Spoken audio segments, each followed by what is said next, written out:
Today class session we have to discuss electric field and their applications. So electric field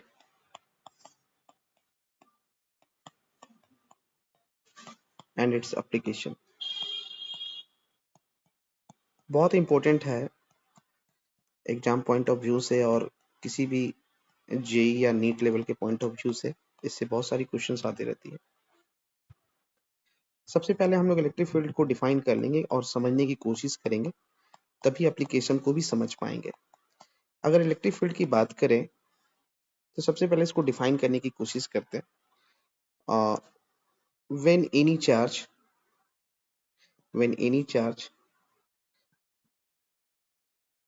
charge placed in a space placed in a space in a space it modifies a region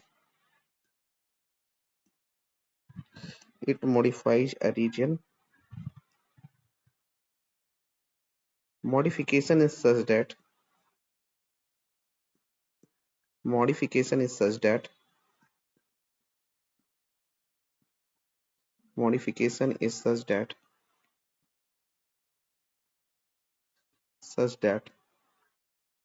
when any other charge when any other charge come in this region come in this region come in this region it experiences a force it experiences a force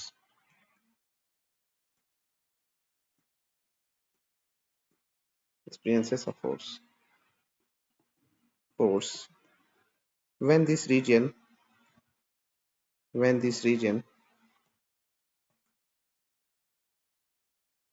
represented through a vector quantity represented through a vector quantity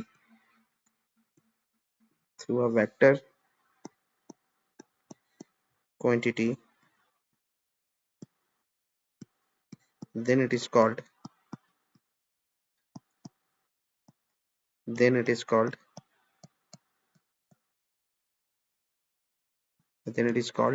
electric field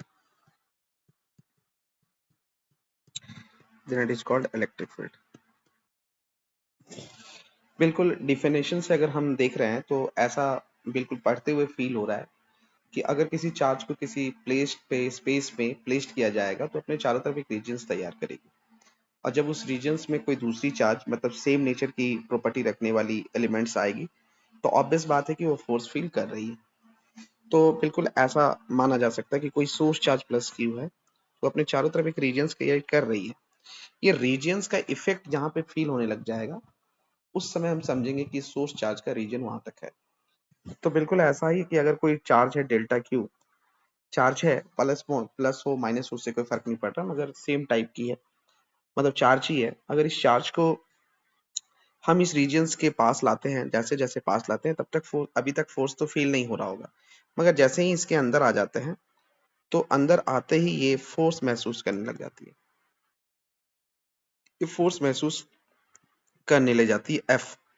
तो हम कह सकते हैं कि ये जो source charge है अपने चारों तरफ एक रीजन बना रही है, जिस फील्ड रीजन में जाने से हमको फोर्स का एक्सपीरियंस होता है तो उसको हम इलेक्ट्रिक फील्ड कहते हैं। फिलहाल यहाँ एक टर्म्स जोड़ा गया है, इलेक्ट्रिक फील्ड इंटेंसिटी जो है एक वेक्टर क्वांटिटी है।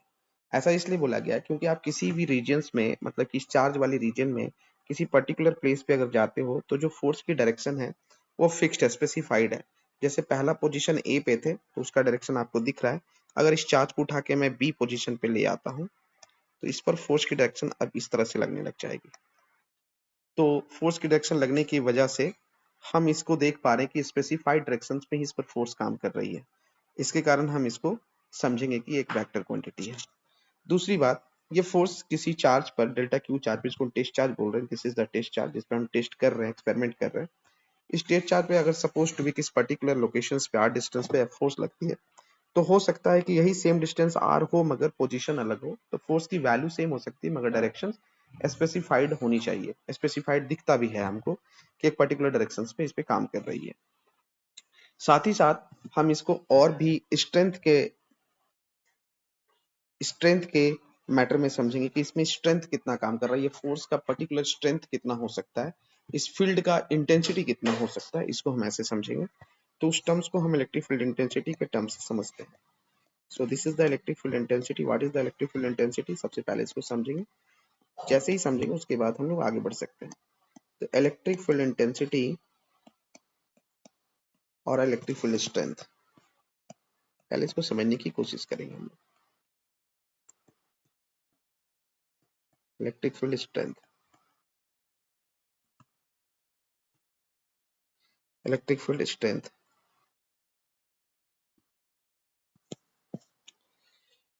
it is the ratio of it is the ratio of force per unit test charge. It is the ratio of force per unit test charge. It is the ratio of force per unit test charge, per unit test charge. इसका मतलब क्या है? इसका मतलब बिल्कुल ऐसा ही समझ में आ रहा है कि मान लीजिए कि एक सोर्स चार्ज है जिसकी रीजन हमने पहले ही बना चुका है, ये वाला। इस सोर्स चार्ज वाले रीजन्स में अगर कोई चार्ज आती है डेल्टा क्यू, तो इस डेल्टा क्यू पे सपोज टू बी इस पर्टिकुलर लोकेशंस पे एफ फोर्स काम कर रहा है बाहर की तरफ इस तरह से। Test charge always positive in nature, ऐसे हम मान लेते हैं, सपोज टू बी होता है। तो इस पर अगर फोर्स एफ काम कर रहा है, इसको एक न्यूमेरिकल वैल्यू के तहत समझते हैं तो ज्यादा आसानी से समझ में आएगा। अगर delta Q suppose to be 5 coulomb है और इस सोर्स चार्ज के रीजन में आने से जो इस पे फोर्स काम कर रही है पर्टिकुलर लोकेशन पे, मान लीजिए 5 न्यूटन काम कर रही है, तो हर एक टेस्ट चार्ज के हर एक कूलम पे यूनिट सेक्शन पे कितनी फोर्स काम करती होगी? तो वो काम करती होगी एफ बाई डेल्टा क्यू। मतलब कि ऐसा समझ सकते हैं कि डेल्टा क्यू चार्ज पे अगर एफ फोर्स काम कर रहा है तो यूनिट चार्ज पे कितना काम कर रहा है? F by delta Q. तो हम ये समझ पाएंगे कि फिर उसकी पर्टिकुलर यूनिट सेक्शन पे, टेस्ट चार्ज के यूनिट सेक्शन पे कितनी फोर्स काम कर रहा है इस रीजन के अंदर। तो that is the strength of electric field of this source charge. तो इसको हम इस तरह से समझ सकते हैं। सो this is the E equal to F by delta Q. E equal to F by delta Q. Here E is the electric field intensity, that is F equal to delta Q. The unit of electric field intensity, the unit of electric field intensity, electric field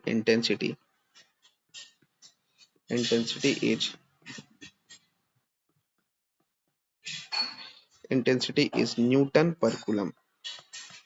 Newton पर coulomb. अब इससे सवाल ये बनता है कि क्या electric field intensity किस किस चीज पर डिपेंड कर रही है?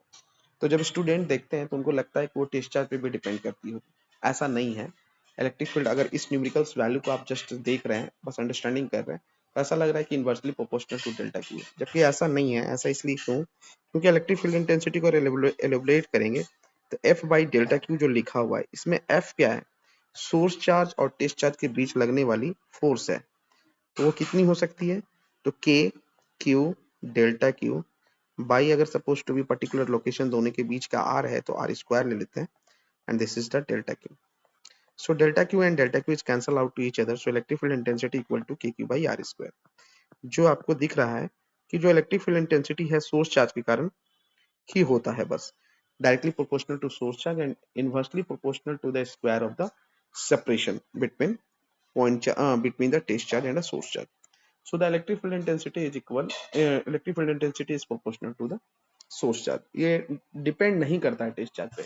इसका मतलब ये भी समझ सकते हैं कि टेस्ट चार्ज हो ना हो उससे कोई फर्क नहीं पड़ रही। अगर कोई भी चार्ज किसी स्पेस में प्लेस्ड है तो फिर वो अपने चारों तरफ एक रीजन बना रहा होगा जिसके पर्टिकुलर आर लोकेशंस पे कितनी इलेक्ट्रिक फील्ड इंटेंसिटी महसूस की जाएगी, तो महसूस की जाएगी के क्यू बाई आर स्क्वायर, जिसकी वजह से फोर्स कितनी हो सकती है? तो फोर्स हो सकता है डेल्टा क्यू इंटू ई के बराबर, क्यू इंटू ई। यानी कि अगर कोई इलेक्ट्रिक फील्ड इंटेंसिटी की वैल्यू किसी पॉइंट चार्ज के कारण ई है, तो उस पर्टिकुलर पॉइंट लोकेशंस पे अगर हम कोई टेस्ट चार्ज लेकर आते हैं तो फोर्स कितना महसूस कर सकता है? डेल्टा क्यू इंटू ई, डेल्टा क्यू इंटू ई महसूस कर सकता है। अब इन पर ही कुछ बेस्ड एप्लीकेशन है, उस एप्लीकेशंस को भी समझने की कोशिश करेंगे, जो कि एग्जाम पॉइंट ऑफ व्यू से काफी इंपॉर्टेंट है। इसके मदद से हम काफी क्वेश्चंस, सारे न्यूमेरिकल्स प्रॉब्लम सॉल्व कर पाते हैं। सो फर्स्ट एप्लीकेशन लिखते हैं, application of electric field intensity और electric field, application of electric field intensity.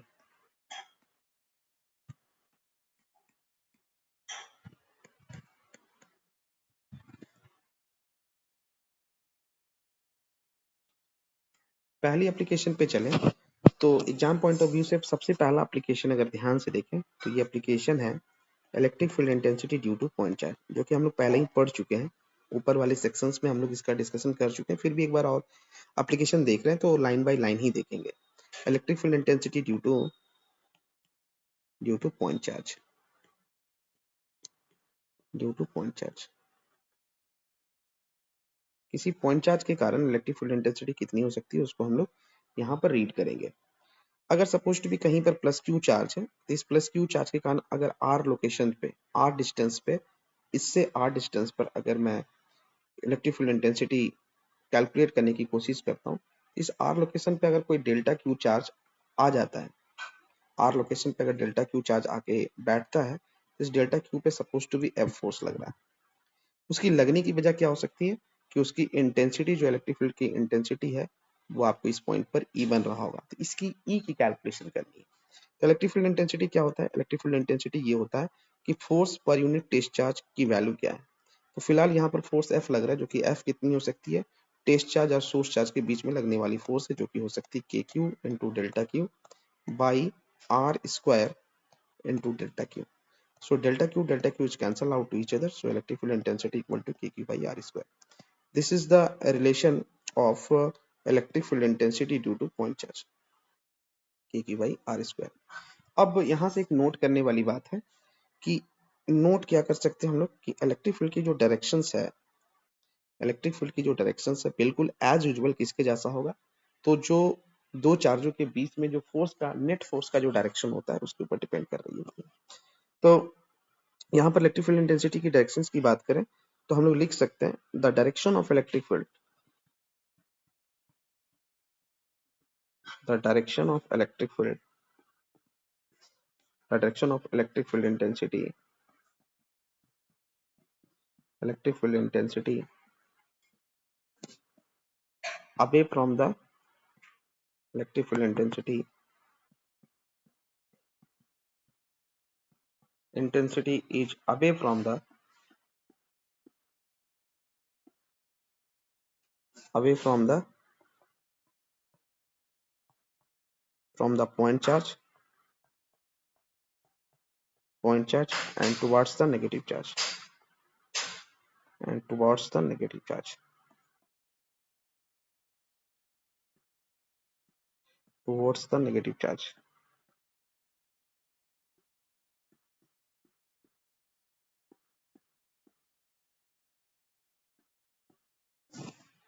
Towards the negative charge.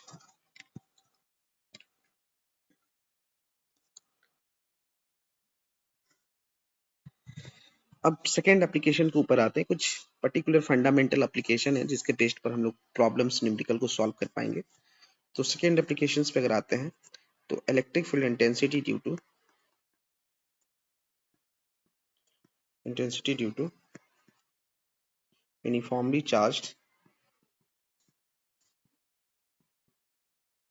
uniformly charged charge conducting ring,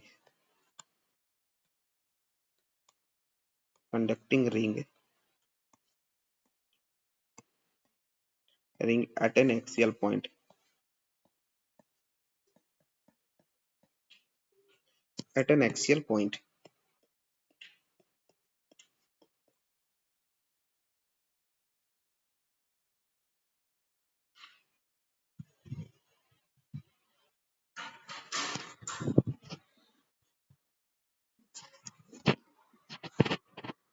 अगर मैं एक रिंग को कंसीडर करूं, this is the ring and the element is conducting in nature, so charge will be distributed over a outer surface of the ring. अगर ये ring chargeable होती और non conducting in nature होती तो फिर ये जो चार्ज है वो रिंग के आउटर सरफेस पे ना होके इनर सरफेस पे डिस्ट्रीब्यूट होता। इस बात को भी याद रखिएगा कि अगर रिंग कंडक्टिंग है उस वजह से ये चार्ज उसके सरफेस पे आई है। अगर ये रिंग नॉन कंडक्टिंग होती तो चार्ज सरफेस पे तो होती मगर आउटर पे नहीं, इनर पे होती। तो इसके अब आगे बढ़ते हैं हम लोग। इसकी एक्सियल पॉइंट की बात करें तो सरफेस का जो परपेंडिकुलर डायरेक्शन होगा वो उसकी एरियल वेक्टर को शो करेगा और एक्सियल पॉइंट को भी शो करेगा, एक्सियल लाइन को भी शो करेगा। So the radius of this ring is a and the axial distance supposed to be x। हमको कोई एक्सियल पॉइंट लेनी है, यानी एक्सियल लाइन के अलोंग कोई पॉइंट को सेलेक्ट करना। मान लेते हैं सेंटर से x की डिस्टेंस पर है, तो उसको हम लोग उस पॉइंट पर हम लोग इलेक्ट्रिक फील्ड इंटेंसिटी निकालना चाहते हैं। अब यहाँ पर हम लोगों को एक बात पता है कि इलेक्ट्रिक फील्ड इंटेंसिटी हम लोग सिर्फ पॉइंट चार्ज के कारण जानते हैं, और यहाँ पर जो चार्ज है डिस्ट्रीब्यूटेड नेचर की है। तो फिर हमको क्या करना चाहिए, हम लोगों का बड़ा सिंपल है कि हमको पॉइंट चार्ज सेलेक्ट करना चाहिए। सपोज टू बी ये पॉइंट चार्ज है, इस पॉइंट चार्ज की value suppose to be D Q है, और ये भी मैं बता दूं कि सपोज टू बी इस रिंग पे रहने वाली टोटल चार्ज क्यू है। इस क्यू चार्ज का एक छोटा सा पॉइंट चार्ज को हमने डी क्यू माना है और इस डी क्यू को मैंने सेलेक्ट कर लिया। सपोज टू बी इस डी क्यू जिस जगह पे जिस स्पेस में रह रही है उस डी क्यू का जो लेंथ है वो किस बेसिस पर हम लोग डिसाइड करेंगे। थोड़ा चार्ज का डिस्ट्रीब्यूशन पे भी बात कर ले तब थोड़ा आगे समझ में आएगा। एक बार डिस्कशन करने के बाद बार बार डिस्कशन इस पर नहीं होना चाहिए। तो मैं कुछ समझा देना चाहता हूँ कि जैसे कि मान लीजिए यहाँ पर अगर देखो तो चार्ज का जो डिस्ट्रीब्यूशन है रिंग के पेरीफेरी पर है, और पेरीफेरी भी एक तरह का लेंथ है। तो अगर ऐसा लिखते हैं कि अगर चार्ज का डिस्ट्रीब्यूशन या कंसंट्रेशन ओवर लेंथ है या एरिया है या वॉल्यूम है तो उसको एक स्पेसिफिक नोटेशन के तहत हम लोग जान पाते हैं। वो क्या है उसको थोड़ा डिस्कशन कर लेते हैं पहले। अगर चार्ज लेंथ पर डिस्ट्रीब्यूट, अगर एल लेंथ पे मान लीजिए टोटल चार्ज क्यू है तो यूनिट लेंथ पे रहने वाला चार्ज कितना होगा, क्यू बाई एल। इसको हम लोग बोलते हैं लीनियर चार्ज डेंसिटी, जिसको हम लेमडा से रिप्रेजेंट करते हैं। उसी तरह से अगर कोई टोटल चार्ज किसी एरिया पर डिस्ट्रीब्यूटेड है तो उसके यूनिट एरिया पर रहने वाली चार्ज को क्या बोलेंगे, क्यू बाई ए, जिसको हम लोग बोलते हैं सरफेस चार्ज डेंसिटी सिग्मा। और अगर यही चार्ज आपके वॉल्यूम पे होती टोटल चार्ज क्यू, तो यूनिट वॉल्यूम में रहने वाली चार्ज को बोलते हैं क्यू बाई वी, जिसको हम लोग स्पेसिफाइड नाम से डिनोट करते हैं, जिसको बोलते हैं रो, वॉल्यूमेट्रिक चार्ज डेंसिटी। फिलहाल यहाँ पे जो चार्ज है रिंग के पेरीफेरी पर है और पेरीफेरी एक तरह का लेंथ है। तो यहाँ पर टोटल चार्ज कितना है, तो टोटल चार्ज जो क्यू है वो पेरीफेरी पे मतलब 2 पाई ए पर टोटल चार्ज क्यू है। तो फिर यहाँ पर यूनिट चार्ज कितने पर है, तो क्यू बाई 2 पाई ए, जिसको हम बोलते हैं लीनियर चार्ज डेंसिटी भी बोल सकते हैं। तो ये लेमडा भी नाम से डिनोट कर सकते हैं। तो जो हम लोगों का डीक्यू चार्ज, वो डीक्यू चार्ज तो डीएल लेंथ या जो भी बोल लीजिए, हाँ डीएल लेंथ पे ही ले लेते हैं। सपोज टू बी इसकी जो लेंथ है वो डीएल है, डीएल लेंथ पे ले लेते हैं। तो डीक्यू इक्वल टू क्या हो जाएगा, लेमडा डीएल, लेमडा डीएल। अब हम लोगों को पता है कि अगर हम लोग यहाँ से कोई पॉइंट चार्ज सेलेक्ट कर रखे हैं तो इस पॉइंट चार्ज के कारण, मैं इधर थोड़ा दिखा देता हूँ क्योंकि उधर थोड़ा क्लमजी हो गया। इस पॉइंट चार्ज के कारण जो इलेक्ट्रिक फील्ड बन रही होगी वो इस तरह से कुछ बन रही होगी। ये पॉजिटिव चार्ज होने की वजह से ऐसे बन रही होगी, ऐसे बन रही होगी। सपोज टू बी ये एंगल थीटा है।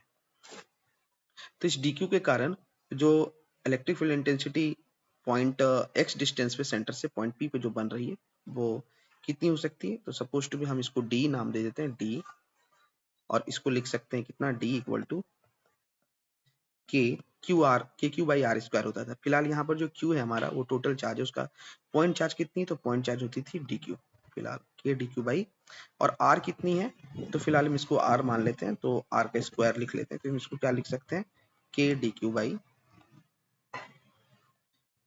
Root under X square plus A square to the power, sorry square, root का स्क्वायर। तो ये हो जाएगा K D Q by X square plus A square. ये ऐसा हो रहा है, मगर एक खास बात है कि यहाँ पे जो चार्ज का डिस्ट्रीब्यूशन है वो सिमेट्रिकल है। तो बिल्कुल जैसा कि मैं येलो लाइन से दिखा रहा हूँ, जैसा कि ये वाली चार्ज बिल्कुल उसके ही सिमेट्री ये वाला चार्ज होगा। तो इस वाले दोनों चार्ज के कारण एक ही पॉइंट पर, पॉइंट पी पर दो अलग अलग डायरेक्शंस तैयार हो जाएंगे। जब सेम टाइप का वेक्टोरियल क्वांटिटी किसी पर्टिकुलर पॉइंट पर अलग अलग डायरेक्शंस में शो होते हैं, तो फिर हम लोग उसका कंपोनेंट बांटते हैं और रिजल्टेंट निकालने की कोशिश करते हैं। तो फिलहाल अगर हम यहाँ देखें तो एक इधर चला जाएगा और एक इधर चला जाएगा, तो ये थीटा ही होगा, सॉरी थीटा इस तरफ से होगा, दिस इज द थीटा। सो ये वाली कंपोनेंट हो जाएगी डी कॉस थीटा और हॉरिजॉन्टल वाली कंपोनेंट हो जाएगी D sine theta. This is the D sine theta, D sine theta, sorry D sine theta, D sine theta हो जाएगी। तो हम लोग देख रहे हैं कि डी साइन थीटा वाली जो कंपोनेंट है एक दूसरे को कैंसल आउट कर देगी, तो ओवरऑल रिंग के कारण जो इलेक्ट्रिक फील्ड इंटेंसिटी हो रही है बिल्कुल ही वर्टिकल डायरेक्शन में अलोंग द एक्सियल लाइन की तरफ ही जा रही है, जिसकी वैल्यू है डी कॉस थीटा। तो किसी एक चार्ज के कारण, रिंग के एक चार्ज के कारण इलेक्ट्रिक फील्ड इंटेंसिटी जो बन रही है, electric field intensity due to entire ring is equal to integration over D cos theta. यहाँ पे मैं बता दूं, कोई एक चार्ज के कारण जो electric field intensity axial point पे बन रही है वो अलोंग द एक्सियल लाइन ही जा रही है, मतलब रिंग के बिल्कुल परपेंडिकुलर डायरेक्शंस में जा रही है, उसके सरफेस के परपेंडिकुलर जा रही है, जो कि डी कॉस थीटा है। तो पूरे रिंग के कारण कितना होगा, तो उसके लिए हम लोग को इंटीग्रेशन करना पड़ेगा, जिसकी वैल्यू है integration over D cos theta. हम लोगों के पास डी है के D Q by X square plus A square और कॉस थीटा की अगर वैल्यू देखना चाहें तो कॉस थीटा की वैल्यू क्या हो सकती है, तो कॉस थीटा की वैल्यू होती है बेस बाई हाइपोटेनस। उस बेसिस पर बेस हमारा एक्स है और हाइपोटेनस आर है, तो उस बेसिस पर हम इसको लिख सकते हैं एक्स बाई आर, और आर की वैल्यू हमको पहले से पता है कि क्या होती है, X square plus A square to the power 1/2 root होती है। इस तरह से आपको दिख रहा होगा। तो जो कि हम कितना लिख सकते हैं, हम लोग लिख सकते हैं integration over K D Q into X by X square plus A square to the power 3/2। This is the electric field. और इसको एलोबरेट पूरा करें तो के बाहर आ जाएगी, एक्स भी कांस्टेंट होने की वजह से बाहर आ जाएगी, ये एक्स भी बाहर हो जाएगा, एक्स स्क्वायर और a square to the power 3/2। So integration over d q, अगर मैं डी क्यू को चाहूँ तो डी क्यू कितना हो सकता है, तो डी क्यू टोटल क्यू के बराबर हो सकता है, तो सो this is a K Q X divided by X square plus A square to the power 3/2। So this is the general equation of electric field intensity due to uniformly charged ring at an axial point। अब इसमें से कुछ particular सवाल भी बन सकते हैं, उन क्वेश्चनों के ऊपर भी हम लोग काम करेंगे, फिर भी कुछ और चीजों के ऊपर देखते हैं, कुछ स्पेशल केसेस को राइज करने की कोशिश करते हैं। अगर यहाँ देखा जाए तो जो इलेक्ट्रिक फील्ड है हमारी, वो इलेक्ट्रिक फील्ड अगर देखें तो डायरेक्टली डिपेंड कर रही है एक्स पे, क्योंकि के भी कांस्टेंट है, क्यू भी कांस्टेंट है, और डायरेक्टली एक्स से रिलेट कर पा रहे हैं, यानी कि एक्स के बदलने से इलेक्ट्रिक फील्ड बदल रही है। इसका मतलब ये भी तो देख पा रहे कि अगर x जो है वो सेंटर से एक्सियल लाइन की दूरी है, एक्सियल पॉइंट की तरफ चलने वाली सेपरेशन है, तो x की वैल्यू अगर जैसे जैसे घटाते हैं, सपोज टू भी हम सेंटर की तरफ आते हैं, तो सेंटर पे आते आते x की वैल्यू जीरो हो जाएगी, तो उस पॉइंट पर तो इलेक्ट्रिक फील्ड की वैल्यू जीरो हो जाएगी, यानी कि इस रिंग के सेंटर पे इलेक्ट्रिक फील्ड इंटेंसिटी की वैल्यू जीरो हो जाएगी। इसका मतलब ये भी है कि अगर ये यूनिफॉर्मली चार्ज रिंग के सेंटर पे कोई पर्टिकुलर चार्ज को हम प्लेस करते हैं, तो वो फोर्स का अनुभव भी जीरो करेगा, क्योंकि वहां पर इलेक्ट्रिक फील्ड किसी तरह का बन ही नहीं रहा है, इलेक्ट्रिक फील्ड इंटेंसिटी की वैल्यू जीरो हो रही है, मतलब कि कोई चार्ज अगर आता है तो वहां पे फोर्स एक्सपीरियंस भी जीरो करेगा। तो इस बेसिस पे इसका मतलब ये भी है कि इलेक्ट्रिक फील्ड वैरी कर रही है अलोंग द एक्सियल लाइन। हम ये चाहते हैं कि अगर सेंटर पे आते हुए वो जीरो हो जाती है, यानी मिनिमम हो जाती है, तो ऑब्वियस बात है कि अलोंग द एक्सियल लाइन कभी मिनिमम हुई होगी तो कभी मैक्सिमम भी हुआ होगा, तो हम ये मिनिमम और मैक्सिमम दोनों की चीजों को निकाल लेते हैं। तो स्पेशल केस करके हम लोग ये जानना चाहते हैं, स्पेशल केस के फॉर्म में हम इसको रीड कर रहे हैं। स्पेशल केस ये है कि ई की जो वैल्यू है मिनिमम कब आएगी, तो एट सेंटर की बात कर लेते हैं। केस नंबर 1 एट सेंटर की बात करें तो सेंटर का मतलब कितना है, सेंटर का मतलब है x इक्वल टू 0। अगर x इक्वल टू 0 है तो e equal to 0। So this is the minimum electric field intensity value due to uniformly charging. अगर इसी बात को हम थोड़ा मैक्सिमम की तरफ भी जाएं कि मैक्सिमम फिर कितनी हो सकती है, तो मैक्सिमम या मिनिमम जो चीजें फंडामेंटल क्वांटिटी चेंज कर रही है वो x पे डिपेंड कर रही है, मतलब e जो है x का फंक्शन हो सकता है, ई जो है एक्स के अकॉर्डिंग चेंज कर रही है।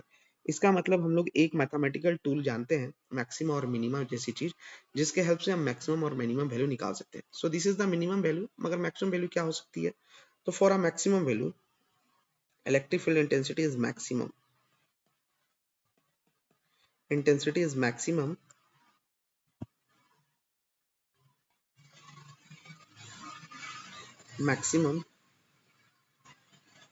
over a axial line, over a axial line is written as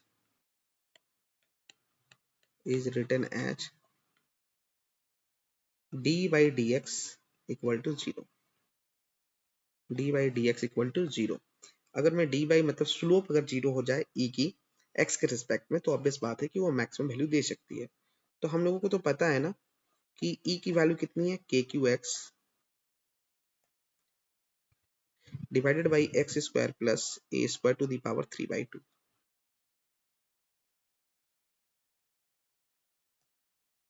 3/2 equal to 0। तो फिर आपकी जो k की वैल्यू है कांस्टेंट होने की वजह से बाहर आ जाएगी, q की वैल्यू भी कांस्टेंट होने की वजह से बाहर आ जाएगी। डिफरेंशिएशन किसका हो सकता है? तो ये हो सकता है x by X square plus A square to the power 3/2 का, इक्वल टू 0, इक्वल टू 0। अब हमको तो ये पता है कि u बाई वी का फॉर्मेट है डिफरेंशिएशन। अगर बच्चों को नहीं पता है, मैं बता दूं, u बाई वी फॉर्मेट है जिसमें डिनोमिनेटर सेक्शंस को सबसे पहले ऊपर लाया जाता है, एक्स स्क्वायर प्लस ए स्क्वायर, इसको हम बाहर रख रहे हैं डिफरेंशिएशन से, और डिफरेंशिएशन x का करेंगे तो x का डिफरेंशिएशन x के रिस्पेक्ट में 1 हो जाएगा। फिर माइनस x का डिफरेंशिएशन कर चुके हैं, इसलिए x को बाहर रखेंगे, और डिफरेंशिएशन किसका कर लेंगे? डिफरेंशिएशन हम कर लेंगे X square plus A square to the power 3/2 का, 3/2 का डिफरेंशिएशन कर लेंगे, and divided by X square plus A square to the power 3/2, और इसका भी हम स्क्वायर कर लेंगे, इक्वल टू 0।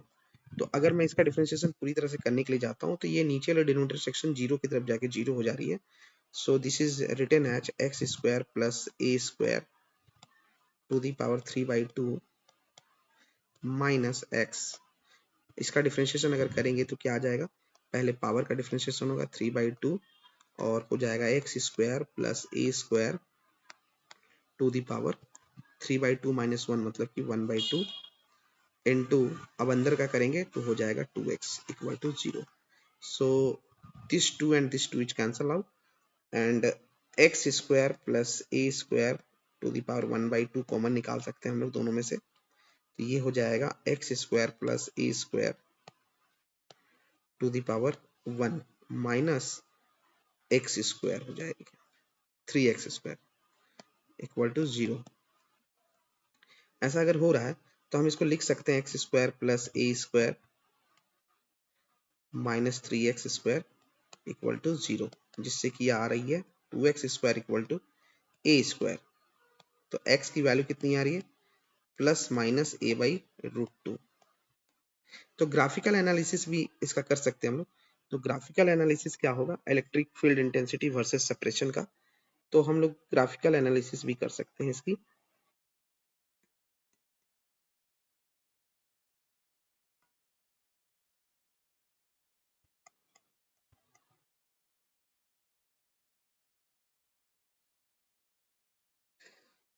जिस भी ग्राफ को हम लोग बनाते हैं, उस ग्राफ में एक बात का ध्यान रखते हैं कि जिसको फाइंड आउट करना है उसको हम वाई एक्सिस पे रखेंगे, और जिसके रिस्पेक्ट में फाइंड आउट करना है उसको हम एक्स एक्सिस पे रखेंगे। तो फिलहाल हमको इलेक्ट्रिक फील्ड फाइंड आउट करना था कि मैक्सिमम और मिनिमम की वैल्यू रिस्पेक्ट टू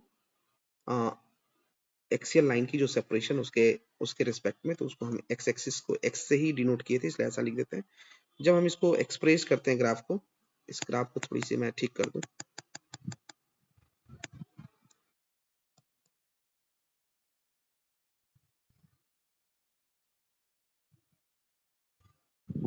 तो इस ग्राफ को अगर मैं रिट्रेस करता हूँ, कुछ ऐसा बनकर आता है।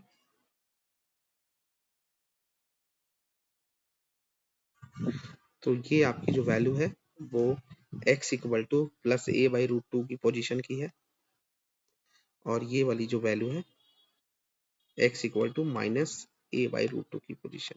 ये वो पोजीशन है जहां पर इलेक्ट्रिक फील्ड आपको मैक्सिमम मिलेगी। तो ये क्या है, ई मैक्स है ये, this is the E and this is the E max. अब ई मैक्स की वैल्यू कितनी होगी, उसके लिए आपको x की value a by root two put करके जाननी होगी। तो हम लोग उसको भी जान सकते हैं, बस आपको क्या करना है, x की जगह a बाई रूट टू की वैल्यू रख देनी है। तो ई मैक्स कितनी हो सकती है, तो ई मैक्स की वैल्यू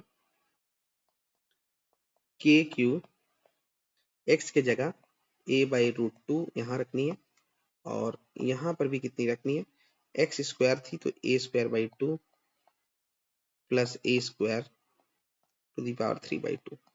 इसको सॉल्व करना है, तो ये आ रही है K Q A by root two नीचे आ जाएगी, और ये आ रही है ए स्क्वायर मतलब 3a स्क्वायर बाई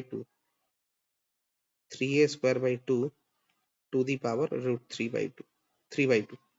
इसको सॉल्व करनी होगी आपको। तो ये कहीं ना कहीं ई मैक्स का वैल्यू है, ई मैक्स का वैल्यू। अब आइए इससे जुड़ा कुछ सवालों को भी हम लोग देखने की कोशिश करते हैं, किस तरह का क्वेश्चन आ सकता है। तो आइए, कुछ पूरी तरह से काम ना भी कर पाए तो क्वेश्चंस का पैटर्न को हम लोग समझने की कोशिश करेंगे, क्वेश्चन की पैटर्न को समझने की कोशिश करेंगे। फॉर एग्जांपल आइए देखते हैं, सपोज टू बी एक रिंग दिया गया है आपको, इस तरह का कुछ क्वेश्चन है। सपोज टू बी एक रिंग दे दिया गया है, क्वेश्चन को हम लोग ले ले रहे हैं। एक रिंग है सपोज टू बी,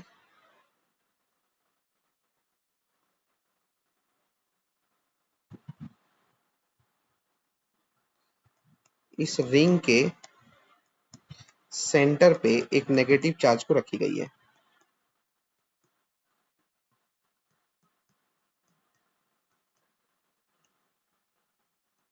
सेंटर पे एक नेगेटिव चार्ज को रखी गई है, suppose to be this is the minus Q, और रिंग पर total charge suppose to be Q है।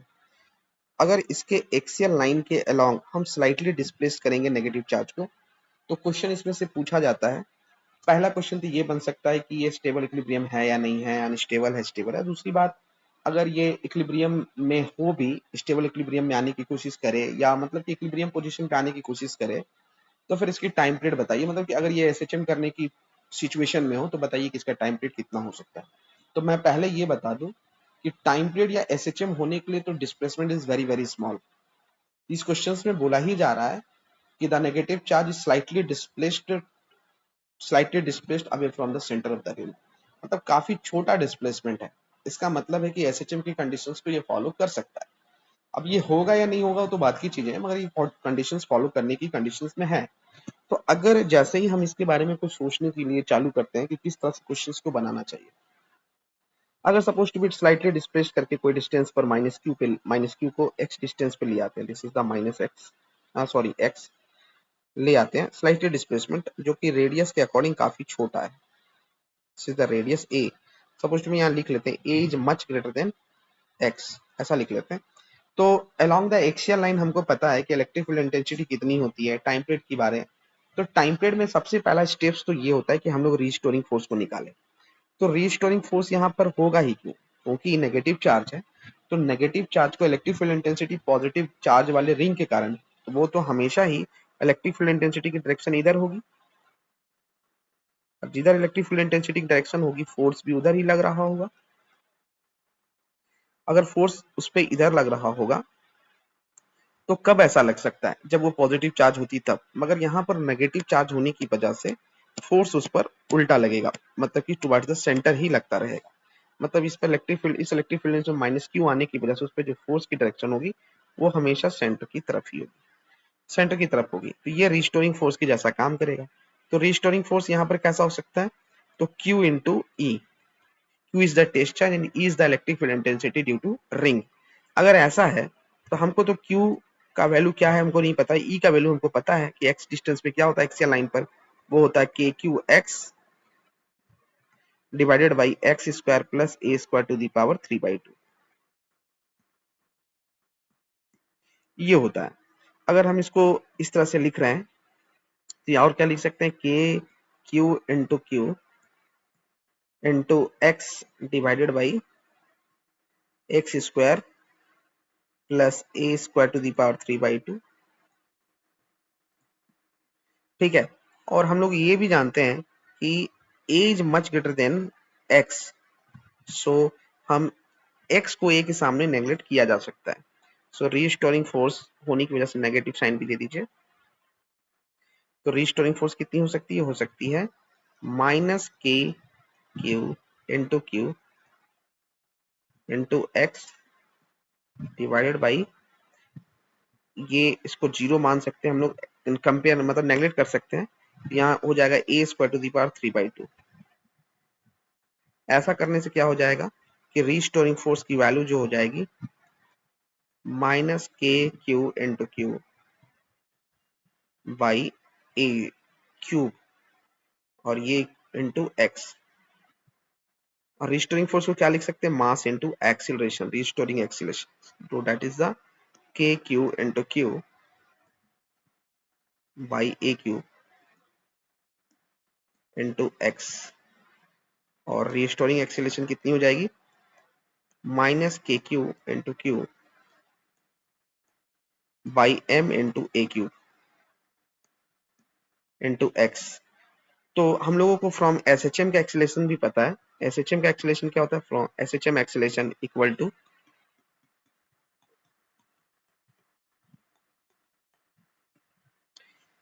एस एच एम एक्सीलरेशन जो होती है a equal to minus omega square x है। तो हमको पता है कि कोई भी चीज एक्सीलरेशन एस एच एम का एक्सीलरेशन है तो directly proportional to towards the mean position पे डिपेंड करता है। तो अगर यहाँ देखें तो रिस्टोरिंग एक्सीलरेशंस भी एक्स पे डिपेंड कर रहा है, रिस्टोरिंग टुवर्ड्स द सेंटर। तो ये दोनों इक्वेशन मैच कर रही है, तो अगर मैच कर रही है तो हम इसको क्या लिख सकते हैं, ओमेगा की वैल्यू क्या लिख सकते हैं, तो ओमेगा की जो वैल्यू है लिख सकते हैं,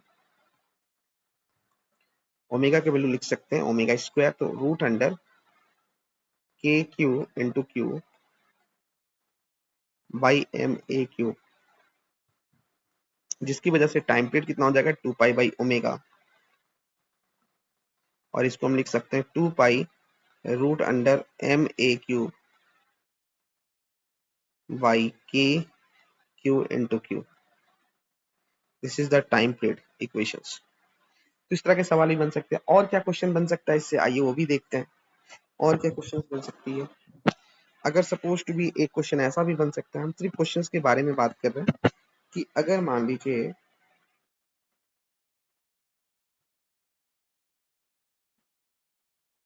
एक रिंग है और उस रिंग के सेंटर से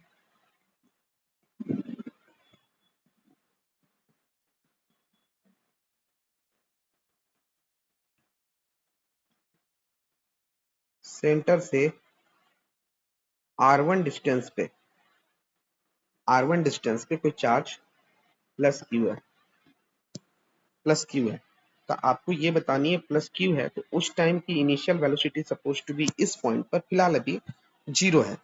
अगर मान लेते हैं जीरो है, u इक्वल टू जीरो है, तो बतानी है कि जब ये चार्ज R1 से R2 पोजीशन में पहुंच जाएगी, this is the R2 position, तो फिर इसकी वेलोसिटी कितनी हो सकती है।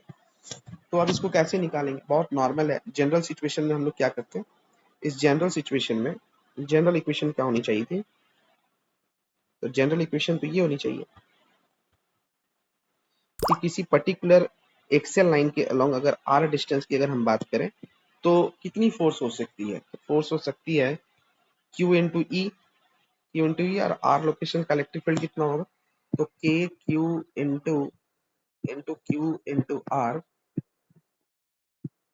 By X square, sorry Q R square plus A square to the power 3/2।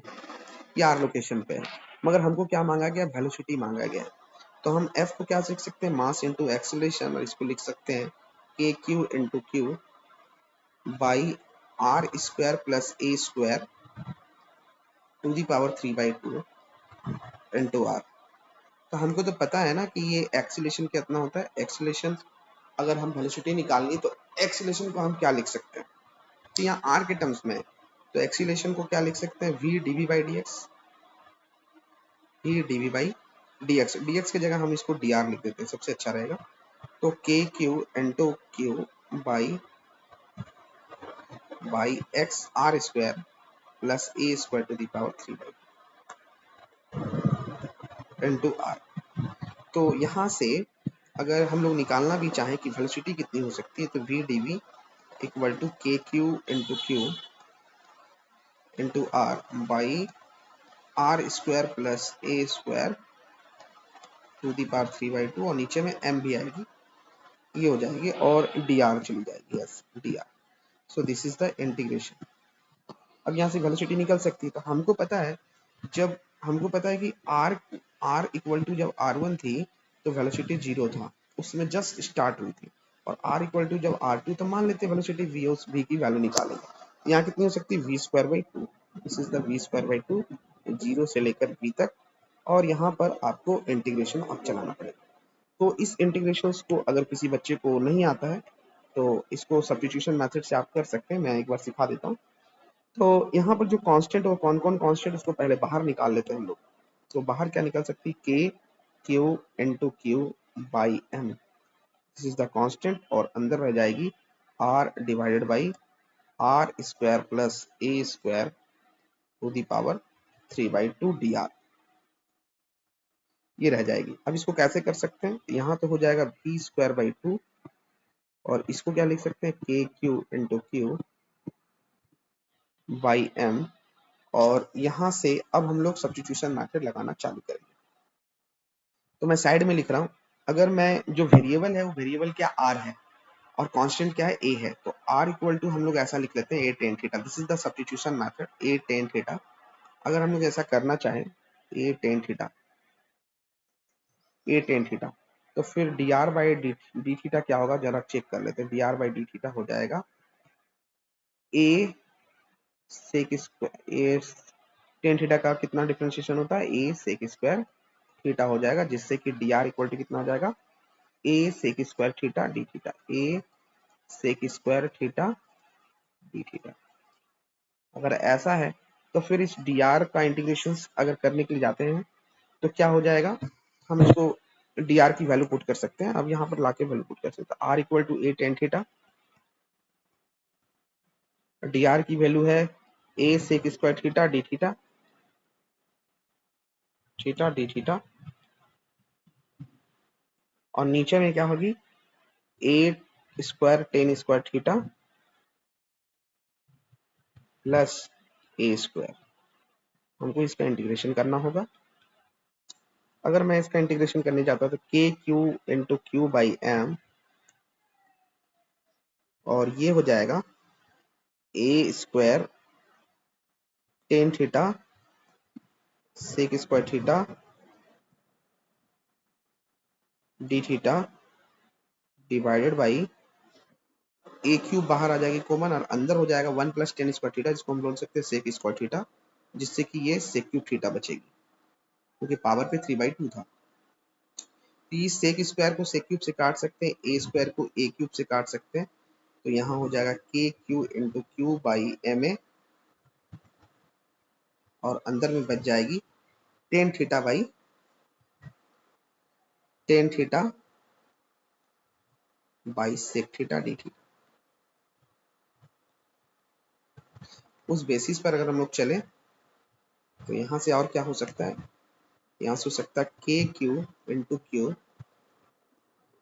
By M A, और इसको क्या लिख सकते हैं, tan theta by sec theta क्या लिख सकते हैं, साइन थीटा लिख सकते हैं, क्योंकि टेन थीटा का वैल्यू होगा साइन बाई कॉस, और सेक का by 1 by cos, cos cos cut जाएगा तो ये साइन थीटा का वैल्यू आ जाएगा, sine theta D theta. Sine theta का इंटीग्रेशन कितना हो सकता है, तो साइन डिफरेंशिएशन कॉस का, कॉस को डिफरेंशिएट करने पे माइनस साइन आता है, तो साइन को इंटीग्रेट करने पे माइनस कॉस आ जाएगा, तो के Q into Q by M A minus cos theta.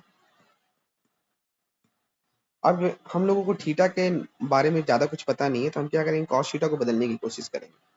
तो के Q into Q by M A,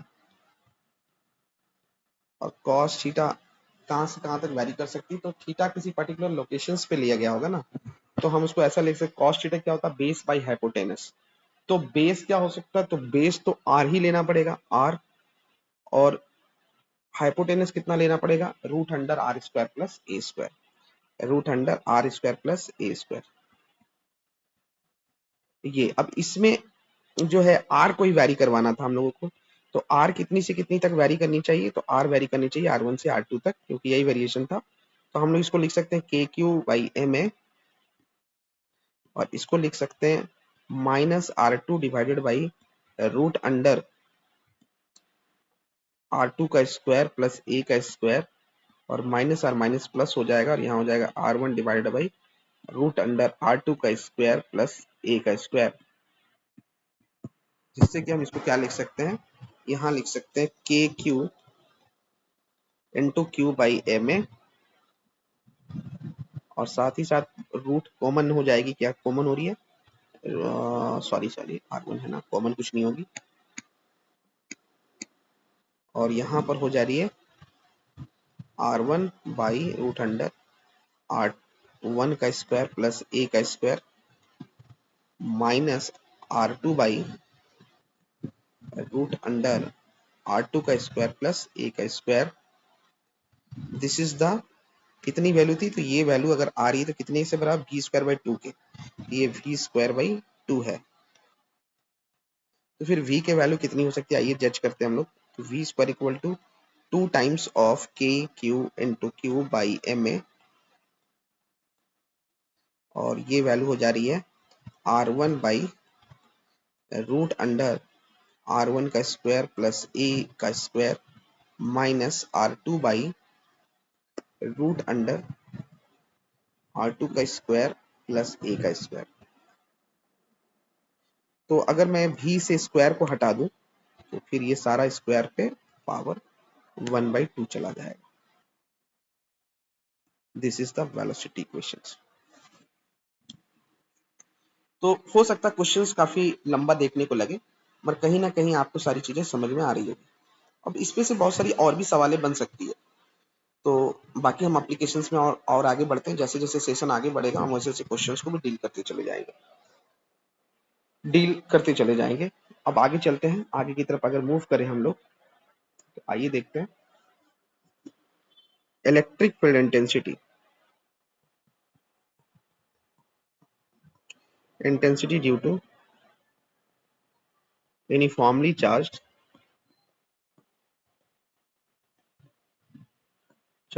long wire,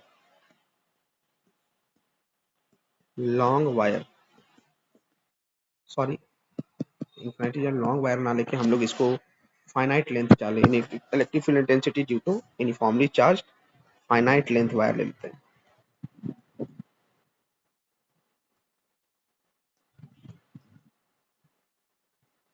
finite length wire ले लेते हैं।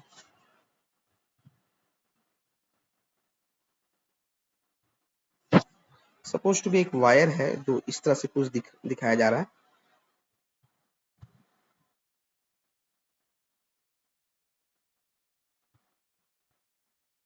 और इस पर मैं कुछ चार्ज आपको इस तरह से दिखा देता हूं।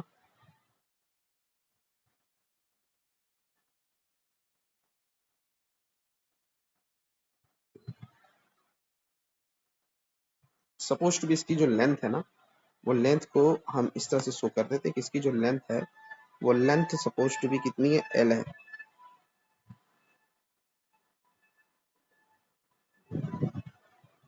एल है, और इस यूनिफॉर्मली चार्ज्ड वायर के कारण जो इलेक्ट्रिक फील्ड इंटेंसिटी है, मान लीजिए कोई पॉइंट पी ले लेते हैं, इसके सामने कोई पॉइंट पी है, और उस पॉइंट पी पर इलेक्ट्रिक फील्ड इंटेंसिटी हम लोगों को निकालनी है।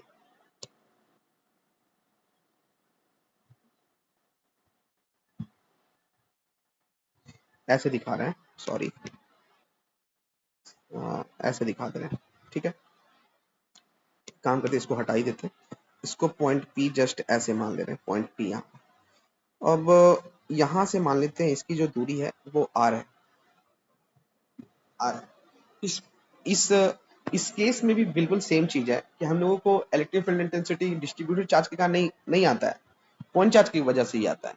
तो अगर पॉइंट चार्ज की अगर जानकारी है तो फिर तो सारे केसेस बन सकते हैं। तो हम एक काम करते हैं, इस पूरे रॉड में ना कोई पर्टिकुलर पॉइंट चार्ज को सेलेक्ट कर लेते हैं। मान लेते हैं एक चार्ज को मैंने सेलेक्ट कर लिया, this is the charge D Q, this is the charge D Q, और ये डी क्यू चार्ज जो है यहाँ से सपोज टू भी मान लेते हैं, काम कर लेते हैं, इसको मान लेते हैं वाई मान लेते हैं चलो, और ये जितने लेंथ में रह रहा वो छोटी सी सेपरेशन जो है वो उसको मान लेते हैं डी वाई। तो इस चार्ज के कारण डी क्यू और इसको चार्ज डी क्यू, इस डी क्यू चार्ज के कारण इस पॉइंट पी पे जो इलेक्ट्रिक फील्ड इंटेंसिटी बनेगी वो इलेक्ट्रिक फील्ड इंटेंसिटी कुछ इस तरीके से बना रहा होगा, इलेक्ट्रिक फील्ड इंटेंसिटी इस तरह से कुछ बना रहा होगा। मान लेते हैं डी ले लेते हैं, क्योंकि छोटा सा चार्ज लिया, पूरे के लिए नहीं लिया, इसलिए डी ले लिया मैंने, डी ले लिया। तो इस डी के लिए अगर suppose to be theta angle यहाँ बन रही है, थीटा एंगल बन रही है, तो ऐसा तो ऊपर में भी चार्ज हो सकता है, यानी कि इस पॉइंट पे सिमेट्रिकल चार्ज डिस्ट्रीब्यूशन होने की वजह से भी कंपोनेंट का होना तय है। यानी एक ऐसा हो सकता है डी ई, इसको एक्स बोल देते हैं और इसको वाई बोल देते हैं, this is the X direction and this is the Y direction, ऐसा बोल देते हैं ताकि आपको पता चलते रहे। तो अगर हम लोग बात करें तो थीटा यहाँ पे थीटा हो जाएगा, तो डी डी एक्स कितना हो जाएगा, डी कॉस थीटा, और डी वाई कितना हो जाएगा, डी साइन थीटा, कुछ ऐसा हो जाएगा। तो अगर हम लोग एक एक करके बात करें तो पूरे इस रॉड के कारण दो कंपोनेंट है डी एक्स और डी वाई। अब डी एक्स कितनी बन रही है, डी वाई कितनी बन रही है, हम इसको निकालने के बाद ही नेट इलेक्ट्रिक फील्ड इंटेंसिटी निकाल पाएंगे। तो फिर यहाँ पर से हम लोग एक काम कर लेते हैं कि डी एक्स निकालने की कोशिश करते हैं। तो electric field intensity due to rod के कारण, intensity due to rod electric field intensity, ऐसा कर लेते हैं, इसको इंटायर लिख लेते हैं ना, इसको इंटायर इलेक्ट्रिक फील्ड इंटेंसिटी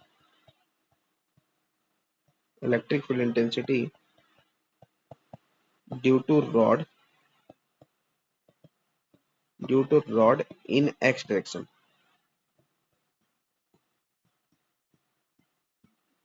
क्या हो सकता है, तो E x equal to integration over d x cos theta हो सकता है। डी कितना होगा, तो डी तो पता है के डी क्यू बाई, ये कितना हो जाएगा, तो इसको लिख सकते हैं root under Y square plus R square, ऐसा लिख देते हैं हम लोग। तो इसको लिख सकते हैं हम लोग root under Y square plus R square to the power, square कर देना है इसको, into cos theta. Cos theta को भी क्या लिख सकते हैं, तो बी बाई एच, बी कितनी हमारी आर है और एच हमारी कितनी है, तो root under Y square plus A R square कितनी है। तो उस बेसिस पे यहाँ पर से क्या क्या बाहर आ जाएगा, तो के बाहर आ जाएगा, आर बाहर आ जाएगा, और ये हो जाएगा Y square plus R square to the power 3/2 into into और क्या बाहर आ जाएगा, अच्छा अच्छा अच्छा अच्छा अच्छा, फिर डी क्यू है, और डी क्यू को कितना लिख सकते हैं हम लोग, अच्छा ऐसे रहने देते हैं डी क्यू। तो डी क्यू को तो लिखना पड़ेगा ना, डी क्यू को तो लेमडा डी वाई लिखना पड़ जाएगा। एक काम कर लेते हैं, इसको के और इसको बाहर नहीं लिख सकते हम लोग, सॉरी इसको बाहर नहीं लिख सकते, इसका रीजन क्या है नहीं लिखने का, इसको सुन लीजिए पहले।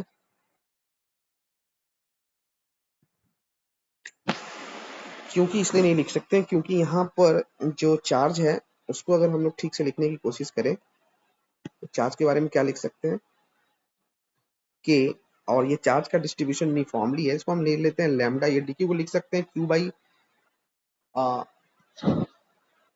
By L into D Y भी लिख सकते हैं, या इसको लैम्डा डी वाई भी लिख सकते हैं, लैम्डा डी वाई कर लेते हैं इंटू आर वाई, ये हो जाएगा Y square plus R square to the power 3/2। हाँ अब सही है। तो इस बेसिस पे क्या हो रहा है कि कौन कौन सी बाहर आ रही है, के बाहर आ रही है, लेमडा बाहर आ रही है, बाकी चीज अंदर आ जाएगा, तो आर डी वाई, ये हो रहा है Y square plus R square.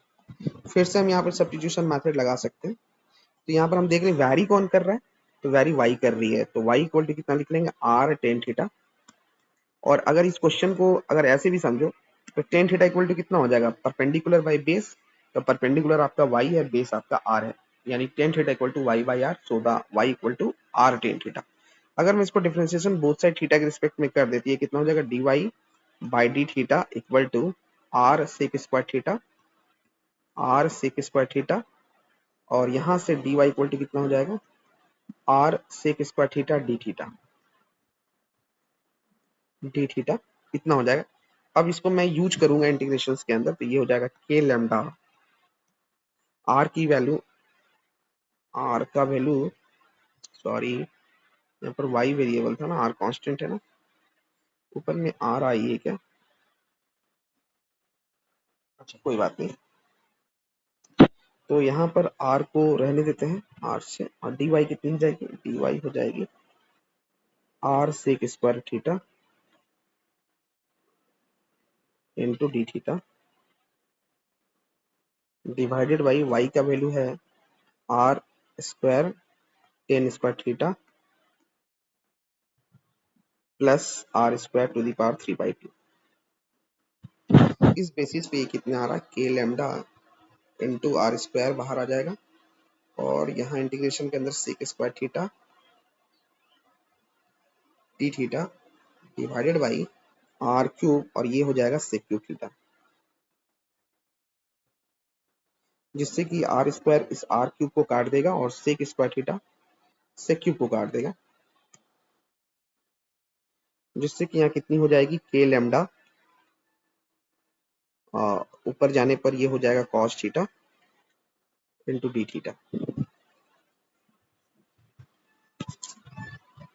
Cos theta into D theta. अब अगर इसका इंटीग्रेशन मैं करने के लिए जाऊं, तो कॉस थीटा डिफरेंशिएशन है, कॉस थीटा का डिफरेंशिएशन होता है और साइन थीटा, यानी कि इसका इंटीग्रेशन साइन थीटा ही आने वाली है, K lambda equal to sign. अब ये थीटा की जो बात है ना कि थीटा कहाँ से कहाँ तक वेरी करेगी, तो आइए डायग्राम में समझते हैं इसको। अगर आप ध्यान से देखो, मैं येलो लाइन से दिखा रहा हूँ, तो ये थीटा, अगर ये थीटा जो है चलते चलते नीचे की तरफ आती है तो यहाँ तक आ सकती है। हम इसको एक काम करते हैं, इसको हम बोल देते हैं, इसको ऐसे लिख देते हैं, थीटा 1 बोल देते हैं इसको। और ऊपर की तरफ अगर जाती है तो इसको हम बोल देते हैं थीटा 2, थीटा 2 बोल देते हैं। यानी कि कहाँ से कहाँ तक वेरी करेगी, minus theta 1 two plus theta 2। तो इस बेसिस पर ये क्या हो जाएगा, अच्छा नीचे आर भी बचा हुआ था, तो K lambda by R sine theta 2 minus sine minus theta 1, तो वो प्लस भी कर देगा, ये हो जाएगा साइन थीटा 1। तो इस बेसिस पर ई एक्स कितनी आ रही है, तो रॉड की परपेंडिकुलर डायरेक्शन में आने वाली जो वैल्यू है वो है K lambda by R sine theta 1 plus sine theta 2। This is the general equation. तो अगर हम लोग ई वाई भी निकाल ले, तो ई वाई को भी निकालने के लिए जाते हैं, तो ई वाई को भी निकाल सकते हैं बिल्कुल एज यूजुअल। तो ई वाई की जो वैल्यू है ना, हम बिल्कुल यहाँ पर लिख दे रहे हैं, मगर आप चाहो तो कर सकते हो। तो सिमिलरली ई वाई की जो वैल्यू आती है, वाई की वैल्यू आती है K lambda by R cos theta 1 plus cos theta 2, कुछ ऐसी वैल्यू आती है। अब इससे क्या कुछ निकल कर आता है, आप सुनिए। अब ई नेट कितनी आ जाएगी, तो इस बेसिस पर हम ई नेट की वैल्यू निकाले इस पॉइंट पे, तो ई नेट की वैल्यू आ जाएगी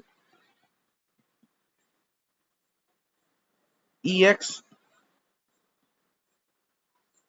आई कैप प्लस ई वाई जे कैप, ये आती है ना। तो इसके बेसिस पर हम और भी कुछ कुछ निकाल सकते हैं, कि जैसे कि इसका स्पेशल केस बनाते हुए बात करते हैं कि अगर मान लीजिए ये रॉड काफी लंबा हो जाता, यानी कि इन्फिनाइट हो जाती, तो इन्फिनाइट होते ही इस रॉड को अगर ध्यान से देखें, तो रॉड को एंगल कवर कब करता है, अगर ये इन्फिनाइट होते जाती, ये इन्फिनाइट होते जाती, ये एंगल भी बढ़ते जाता, बढ़ते बढ़ते बढ़ते पैरेलल होती, तभी तो ये जाके टच कर पाती। तो फिर पैरेललिज्म के केस में theta becomes 90, so the electric field will be only in perpendicular direction, क्योंकि फॉर अ पर इन्फिनाइट फॉर इन्फिनाइट रॉड का केस अगर देखेंगे, फॉर इन्फिनाइट रॉड का केस देख रहे हैं, तो थीटा 1 और theta 2 becomes 90. 90. So Ex equal to k lambda by r and Ey equal to 0. ये भी लिख सकते हैं. तो फिर E नेट कितना आता? E नेट आता k lambda by r. ये इन्फिनाइट रॉड का एक मिनट रुक जाइए. Sorry 2k lambda by r आएगा क्योंकि sine theta 2k lambda by r. 2k lambda by r. तो इसका फिर इससे भी फिर प्रॉब्लम्स आने लग जाती है. तो इससे भी प्रॉब्लम्स का सॉल्यूशन हम लोग फिर बहुत सारे क्वेश्चंस में यूज कर सकते हैं. तो आज का सेशन यहीं तक रहने देते हैं. इससे जुड़ा हुआ सवाल बहुत सारा नेक्स्ट सेशन में हम लोग देखेंगे. तो आज हम यहीं तक इसको रहने दे रहे हैं.